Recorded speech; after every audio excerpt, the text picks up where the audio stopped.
बिस्मिल्लाहिर्रहमानिर्रहीम। शुरू करता हूँ अल्लाह के पाक नाम से जो बहुत बड़ा मेहरबान निहायत रहने वाला है। दोस्तों, बहनों, भाइयों, बुजुर्गों, अस्सलाम वालेकुम वरहमतुल्लाहि वबरकातुहू। तारीख़ इस्लाम में हमने जो सिलसिला शुरू किया हुआ है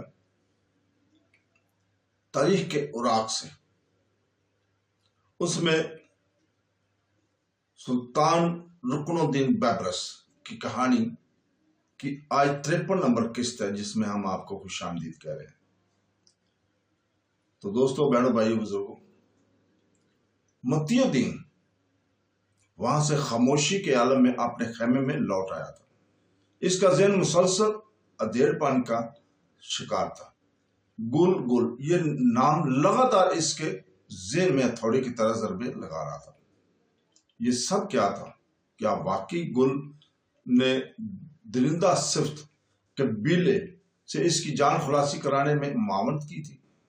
मगर कैसे? मतीउद्दीन ये सोच रहा था। मतीउद्दीन का दिमाग फटने के करीब हो चुका था। सवालात की लंबी कतार इसके दिलों और दिमाग में सरेत कर गई थी और सोच विचार में पड़ा हुआ था और दिमाग उसका थक गया था, जिससे रूह में तशक्की का आलम बढ़ता जा रहा था। इसने कई बार इन सोचों का धारा मोड़ने की बहुत कोशिश की, मगर हर बार नाकामी में इसका मुकद्दर बने। नाकामी ही इसका मुकद्दर बने। अचानक इसके ज़हन में एक ख्याल बिजली की मानद कूदा और सोचते ये ही हो सकता है।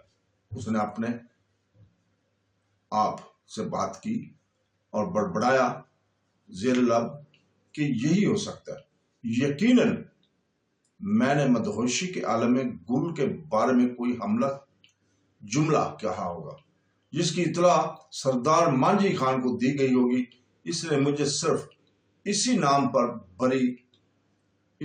पर ही यहां रोकने की कोशिश की है। इसने गुल को कहकर मेरी दुखती राह पर हाथ डाल दिया, मगर इसने पूरा नाम नहीं लिया। हो सकता है कि सुनने वाले को सिर्फ गुल ही समझ आया हो। यकीनन यही बात होगी। एक गहरा सांस इसके होंठों से खारिज हो गया और वो खुद को यूं बेवकूफों की तरह बनते देखकर खुद ही मुस्कुराने लगा। अपने आप ही अकेला बैठा गुल के बारे में सोच सोचकर खुद ही मुस्कुराने लगा। सरदार मांझी खान, तुम में कमाल के दो पेच खेलते हो। इसने उसे दिल में दाद दी, मगर इसे मेरे यहां क्या क्या फायदा हो सकता है? एक दूसरा सवाल ज़हन में इसके उभरा। वो पहले सवालों के जवाब ढूंढ नहीं पाया था, लेकिन एक और सवाल उसके दिल में उभरा।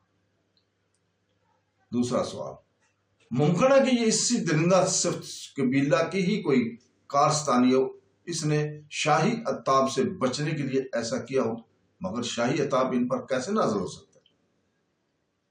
ये सोच सोचकर उसका दिमाग पहले ही फटा जा रहा था। मेरे बाप की इतनी हैसियत तो है ही नहीं कि वो शाही दरबार तक रसाई हासिल कर सके।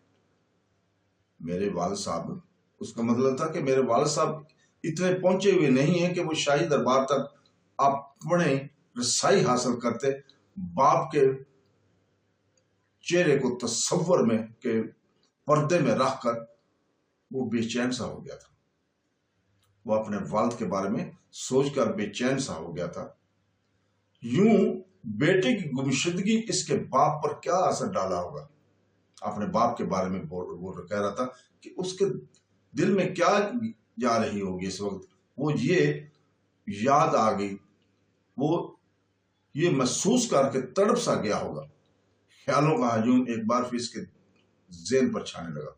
अचानक उसे बरकाई खान की याद आ गई। इसका मेहरबान दोस्त इसे खेमे में ना पाकर कितना परेशान हुआ होगा। वो कितना परेशान हुआ होगा। मेरे वालिद परेशान है, मेरा दोस्त जिसके खेमे से मैं गायब हो जा गया हूं, वो परेशान कितना हुआ होगा। अचानक उसे बरकाई खान की ऐसे ही याद नहीं आई थी। वो उसका एक अच्छा दोस्त था। اور وہ دوست مہربان دوست اسے خیمے میں نہ پا کر کتنا پریشان ہو رہا ہوگا، جانے وہ اس کی تلاش میں کہاں کہاں بھٹک رہا ہو۔ باپ اور مہربان دوست کے خیال نے اسے اتنا بے تاب کر دیا تھا کہ اسے نے فوراً واپس جانے کا تہیہ کر لیا تھا۔